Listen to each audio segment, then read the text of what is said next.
दोस्तों, अगर आप भी उमेश यादव को बेहतरीन क्रिकेटर मानते हैं तो हमारी इस वीडियो को लाइक जरूर कीजिएगा। दोस्तों, भारतीय टीम साउथ अफ्रीका के साथ टेस्ट सीरीज का आखिरी मुकाबला खेल रही है, जिसको जीतने के लिए दोनों ही टीमें अपना पूरा प्रयास कर रही हैं और ये दूसरे दिन में दोनों टीमें शानदार तरीके से प्रदर्शन कर रही हैं। तो चलिए दोस्तों, आपको बताते हैं दूसरे दिन के तीसरे सत्र के हाईलाइट्स के बारे में। लेकिन उससे पहले भारत का सबसे बेहतरीन गेंदबाज कौन है, अपनी राय हमें नीचे कमेंट बॉक्स में कमेंट करके जरूर बताइए। दोस्तों, भारत और साउथ अफ्रीका के बीच तीसरा और निर्णायक टेस्ट मैच केप टाउन के स्टेडियम में खेला जा रहा है और भारतीय टीम के कप्तान, जो कि हनुमा विहारी की जगह टीम में वापसी कर रहे हैं, उन्होंने टॉस जीतकर बल्लेबाजी का फैसला किया और भारत की टीम में मोहम्मद सिराज नहीं खेल रहे हैं क्योंकि चोट के कारण उन्हें आराम दे दिया गया था। उनकी जगह उमेश यादव को मौका मिला है। तो वहीं साउथ अफ्रीका की टीम में कोई बदलाव नहीं है। भारतीय टीम बल्लेबाजी के लिए उतरी और बल्लेबाजी करने के लिए उतरे भारतीय टीम के उप कप्तान केएल राहुल और मयंक अग्रवाल। और पहले ही ओवर में राहुल ने रबाडा के ओवर में तीसरी ही गेंद पर पहला चौका लगाकर रनों की शुरुआत की और छठवें ओवर की दूसरी गेंद पर राहुल ने रबाडा को शानदार चौका जड़ दिया। तो वहीं इसी ओवर में पांचवी गेंद पर मयंक ने ओलिवियर को शानदार चौका जड़ा। भारतीय टीम को पहला झटका उप कप्तान केएल राहुल के रूप में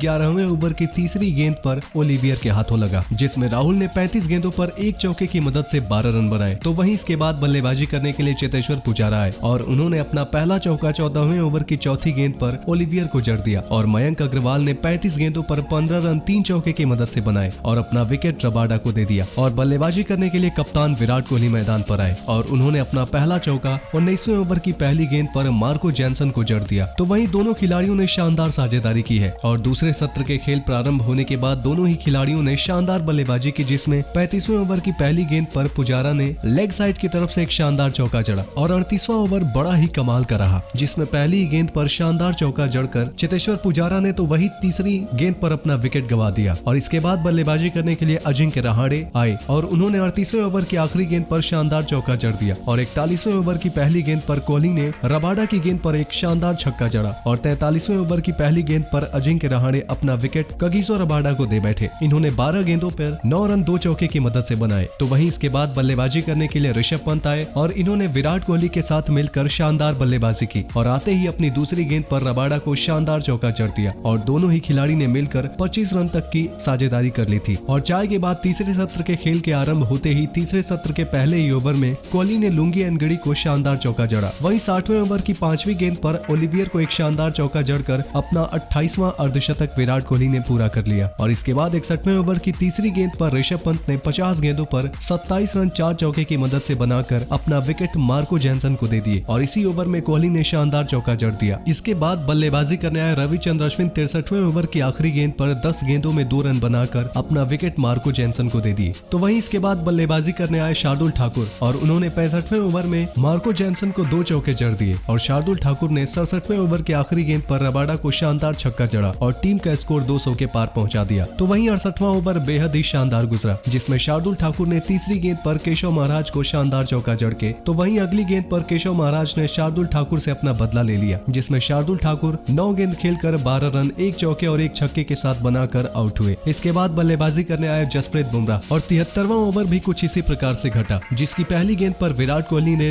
रबाडा को शानदार चौका जड़ा तो वहीं 5वीं गेंद पर रबाडा ने जसप्रीत बुमराह को 9 गेंदों पर 0 रन बनाकर आउट कर दिया। इसके बाद बल्लेबाजी करने आए उमेश यादव और 73वें ओवर में एक तरफ सेट होकर खड़े विराट कोहली ने अपना विकेट तीसरी ही गेंद पर रबाडा को दे दिया, जिसमें विराट कोहली ने 201 गेंदों पर 79 रनों की शानदार पारी खेली। इसके बाद बल्लेबाजी करने आए मोहम्मद शमी और 74वें ओवर की तीसरी गेंद पर मोहम्मद शमी लुंगी एनगड़ी का शिकार बन गए। तो वहीं उमेश यादव 4 रन बनाकर नाबाद रहे और इसी की बदौलत भारतीय टीम पहली पारी में 223 रन पर ऑल आउट हो गई और भारतीय टीम को आउट करने में सबसे बड़ा योगदान रबाडा का रहा। उन्होंने 4 विकेट लिए तो वहीं मार्को जैनसन ने 3 विकेट लिए और ओलिवियर, केशव महाराज और लुंगी एनगड़ी को एक एक विकेट हासिल हुआ। तो वहीं साउथ अफ्रीका की टीम बल्लेबाजी करने के लिए उतरी तो 5वें ओवर की चौथी गेंद पर कप्तान डीन एल्गर ने अपना विकेट 16 गेंद खेलकर 3 रन पर जसप्रीत बुमराह को दे दिया। इसके बाद बल्लेबाजी करने आए केशव महाराज ने 6 रन और मार्करम ने 8 रन नाबाद बना दिए और साउथ अफ्रीका ने दिन के अंत तक 8 ओवर में 17 रन 1 विकेट के नुकसान पर बना दिए। तो वहीं दूसरे दिन का खेल प्रारंभ हुआ तो दूसरी ही गेंद पर बुमराह ने मार्करम को आउट कर दिया